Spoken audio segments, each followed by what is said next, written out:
Hey guys, welcome to love vlogs. मैं सुजाता आपका बहुत बहुत स्वागत करती हूँ अपने चैनल में। आज हम डिस्कस करेंगे कोलिक पेन के बारे में, जो न्यू बॉर्न की बहुत ही कॉमन प्रॉब्लम है। ऐसा देखा जाता है हर 5 में से एक बच्चे को जनरली ये समस्या देखने को मिल ही जाती है। But as a new parents, जो स्पेशली फर्स्ट टाइम पेरेंट्स बनेंगे, उनको ये समस्या काफ़ी डेलिकेट लगती है और डेलिकेट होती भी है, क्योंकि बच्चों के लिए बहुत पेनफुल है। ठीक है, तो लेकिन उनके लिए समझना बहुत है कि क्या वाकई बच्चे को कोलिक पेन है।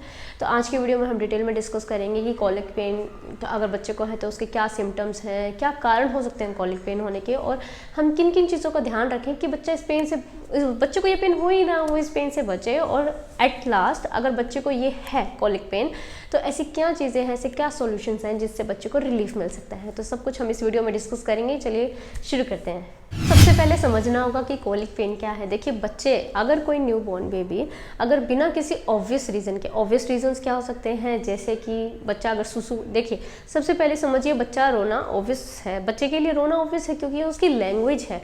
रोने के थ्रू वो कम्युनिकेट करता है अपनी मदर से या जो भी उसके पास रहता है। तो अगर उसने सुसु पॉटी किया तो भी मदर को बताने के लिए रोएगा, अगर उसको भूख लगी है तो भी बताने के लिए रोएगा, या उसको किसी तरह का डिस्कम्फर्ट है, उसको कोई चीज़ चुभ रही है या कुछ उसको अच्छा नहीं लग रहा, तो भी वो मदर को बताने के लिए रोएगा। तो हमें देखना है कि वो किस वजह से रोना है। अगर ये सब ऑब्वियस रीजंस नहीं है, यानी उसने ना तो सुसु पॉटी किया है, ना उसको फीडिंग भी आपने उसको प्रॉपर करवाई है, भूख भी नहीं लगी, और एकदम कंफर्टेबल पोजीशन में लेटा हुआ था, सोया हुआ था, या जैसे भी था, और अचानक से इनमें से कुछ नहीं, और अचानक से बहुत ही हाई पिच पे वो रोने लगा, ठीक है, इतना तेज रोने लगा कि वो शांति नहीं हो रहा किसी भी तरीके से, तो फिर हमें ऐसा डिसाइड करते हैं कि मे बी बच्चा अब कोलिक पेन में है। ठीक है, उसको किसी तरह से गैस हो गई है पेट में, या उसको कुछ डिस्कम्फर्ट हो रहा है पेट में, जिसकी वजह से उसे इतना हाई इंटेंसिटी का पेन हो रहा है कि उसको बर्दाश्त नहीं हो रहा और वो रो रहा है। ठीक है, इसके अलावा अगर कभी भी ऐसा आपको लगे बच्चा रो रहा है, उसका फेस भी लाल हो गया और काफ़ी ज़्यादा हाथ पैर मार रहा है, मुठिया खोल बंद कर रहा है, अपने घुटनों को अपनी छाती के पास बार बार लेके आ रहा है, ठीक है, काफ़ी ज़्यादा बिलक रहा है, अनकंफर्टेबल हो रहा है, ठीक है, ये काफ़ी मेन सिम्टम्स होते हैं। ये इन सिम्टम्स का कोई अकेले भी दिख सकते हैं, कॉम्बिनेशन भी दिख सकता है। ठीक है, अगर इस तरह के कोई भी सिम्टम्स आपको दिखते हैं तो मे बी वो कोलिक पेन ही है। तो अब अगर बच्चे को कोलिक पेन है तो हमें देखना है कि हम क्या चीज़ें करें जिससे बच्चे को रिलीफ मिल जाए। पर ये चीज़ समझना ज़रूरी है कि क्या कारण है जिससे बच्चे को ये कोलिक पेन हुआ। देखिए, सबसे पहले तो आप ये चीज़ समझिए, ये एक सेल्फ लिमिटिंग प्रॉब्लम है, यानी शुरू के 3 से 4 महीने के बच्चों को ही जनरली ये प्रॉब्लम देखी जाती है, मैक्सिमम 5 to 6 मंथ के बेबी को।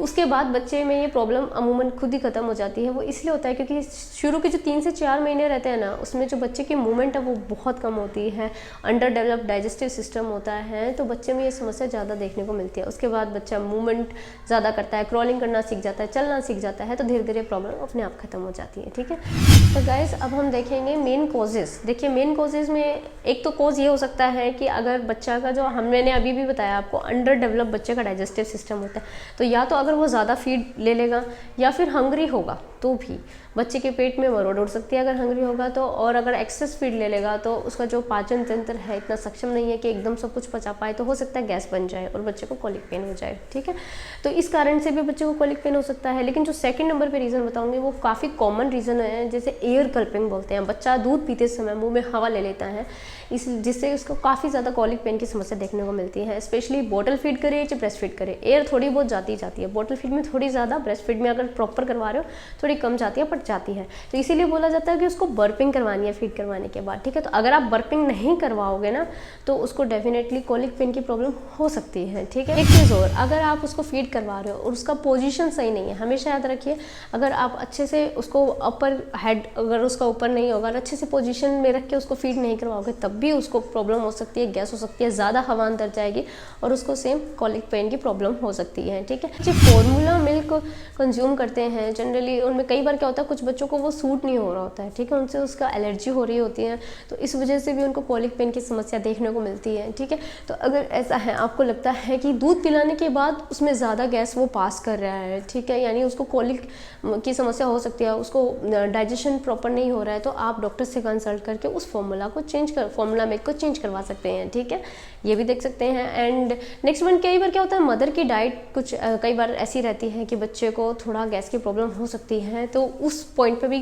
काफ़ी केसेस में नहीं होता, बट कुछ केसेस में ऐसा देखा जाता है कि मदर की डाइट से भी इफेक्ट होता है बच्चे का ये गैस वाला प्रॉब्लम। तो ये कुछ बेसिक कारण थे जो जनरली देखे जाते हैं। लेकिन बात यह है कि क्या ऐसे प्रिकॉशंस हैं जिनको रख के हम अपने बच्चे को इस कोलिक पेन से बचा सकते हैं। देखिए, सबसे पहला ध्यान दीजिए, उसको एडिक्वेट फीडिंग करवाइए, यानी समय समय पे फीड करवाइए। जनरली बच्चा हर 2 से 3 घंटे में फीड की डिमांड करता है, ठीक है। अगर कई बच्चों का नेचर अलग होता है, वो ज़्यादा टाइम के लिए सोना पसंद करते हैं, जब भी फीड अकॉर्डिंग टू बच्चा फीड की डिमांड करे उसको फीड करवाइए, ठीक है। सेकेंड, उसका पोजिशन सही रखिए। हमेशा याद रखिए, जब भी आप बच्चों को फीड करवा रहे हैं तो जो उसका हेड होता है ऊपर की तरफ होना चाहिए, ठीक है। अच्छे से उसका मिल्क एयर गल्पिंग कम होगी, अच्छे से वो मिल्क को कंज्यूम कर पाएगा, ठीक है। एंड थर्ड वन इज, उसको हमेशा फीड करवाने के बाद बर्पिंग करवानी है, मोस्ट इंपॉर्टेंट है। थोड़ी बहुत एयर अंदर गई होगी, बर्पिंग से बाहर निकल जाएगी।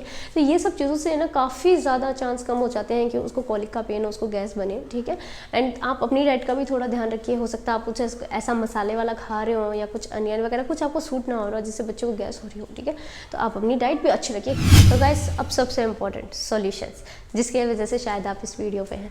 क्या ऐसे सॉल्यूशन है जब हमें पता चले कि हमारे बच्चे को कॉलिक पेन है? वैसे कॉलिक पेन किसी भी समय हो सकता है, इवेंचुअली शाम का और दोपहर का समय ज़्यादा देखा जाता है बच्चों में, बट ये किसी भी समय हो सकता है। जब भी आपको लगे कॉलिक पेन हो रहा है तो क्या कीजिए, पिंच ऑफ हींग लीजिए, उसमें कुछ नॉर्मल टेम्परेचर के ड्रॉप्स डालिए वाटर का, और फिंगर से मिक्स करके बच्चे के नेवल के चारों तरफ उसको अच्छे से सर्कुलर मोशन में ऐसे लगा दीजिए, थोड़ी मसाज टाइप करके, ठीक है। और उसको हमेशा ये बात याद रखिएगा, क्लॉकवाइज डायरेक्शन में ही करना है, ठीक है। क्लॉकवाइज डायरेक्शन में उसको लगाइएगा, कुछ सेकंड में बच्चा चुप हो जाएगा, ठीक है। ये मेरा फेवरेट है, क्योंकि कई बार बच्चा इतना हाई इंटेंसिटी में आपको समझ नहीं आ रहा मैं क्या करूँ, तो आप इसको ट्राई कर सकते हैं। इफेक्टिव है, मेरा पर्सनल किया हुआ है मेरी डॉटर पे, तो उस पर तो देखो वर्क किया था, ठीक है। ये बहुत अच्छा उपाय है, ठीक है। सेकेंड, आप मसाज दे सकते हैं अगेन, अगर आप हींग से नहीं देना चाहते हैं, मतलब हींग से जस्ट आपको मसाज करने की जरूरत नहीं है, बस थोड़ा सा लगा दीजिए। बट अगर आप मसाज भी कर सकते हैं, ठीक है, किसी एसेंशियल ऑयल से या जो भी आपके पास ऑयल है, बच्चों के अगेन पेट पे, टमी एरिया पे सर्कुलर मोशन में क्लॉकवाइज डायरेक्शन में मसाज कीजिए, उससे भी बच्चों को काफ़ी रिलीफ मिलता है। इसके अलावा कुछ और ऐसे तरीके होते हैं जिससे बच्चे की गैस रिलीज हो सकती है और उनको रिलीफ मिल सकता है, जैसे कि बच्चे को ऐसे हाथ पे ऐसे टाइगर पोजीशन में उसको लेटा के ऐसे सर्कुलर मोशन में अगेन क्लॉकवाइज डायरेक्शन में आप उसकी पीठ को रब करेंगे तो मे भी उसकी गैस रिलीज हो जाए, उनको रिलीफ मिले, ठीक है। नीज पे रख के आप उसको बच्चे को उल्टा, अगेन उनका हिप ओपन होगा और सर्कुलर मोशन में क्लॉकवाइज डायरेक्शन में आप उनको मसाज देंगे पीठ पे, तो भी उससे काफ़ी आराम मिलेगा, ठीक है। इसके अलावा आप क्या कर सकते हैं, बच्चे की जो नीज़ हैं उससे साइकिलिंग करवा सकते हैं, बच्चे की लेग से साइकिलिंग करवा सकते हैं, ठीक है। इससे उसको रिलीफ मिल सकता है, ठीक है। और सेकंड, आप क्या कर सकते हैं कि जो बच्चे की नीज़ हैं उनको उनकी चेस्ट के पास फोल्ड कर सकते हैं, ठीक है, जिससे कि क्या होगा, मे बी उनकी गैस रिलीज हो जाए और उनको रिलीफ मिल जाए। तो गाइज, इन सब चीज़ों को करने के अपार्ट भी अगर किसी बच्चे को फ़र्क नहीं पड़ रहा, बट डेफिनेटली फ़र्क पड़ जाएगा अगर, लेकिन फिर भी किसी बच्चे को फ़र्क नहीं पड़ रहा तो फिर उसको डॉक्टर से कंसल्ट करना चाहिए, ठीक है। डॉक्टर्स के पास ऑब्वियसली मेडिकेशंस होते हैं जिनसे बच्चे को तुरंत आराम आ जाएगा, बट हमें एकदम से कभी भी डॉक्टर के पास नहीं भागना चाहिए। तो आप खुद से थोड़ा सा ट्राई कीजिए, बच्चे को नेचुरली जितना रिलीफ मिल जाए उतना बेटर होता है, ठीक है। तो गाइज, आई होप आपको वीडियो इन्फॉर्मेटिव लगी होगी। अगर आपको वीडियो इन्फॉर्मेटिव लगी हो तो प्लीज़ हमें मोटिवेट कीजिएगा, चैनल को सब्सक्राइब कीजिएगा, वीडियो को लाइक कीजिएगा, वीडियो को ज़्यादा से ज़्यादा शेयर कीजिएगा। तो गाइज, अगली वीडियो में मिलते हैं, तब तक स्वस्थ रहें, मस्त रहें, हैव अ गुड डे।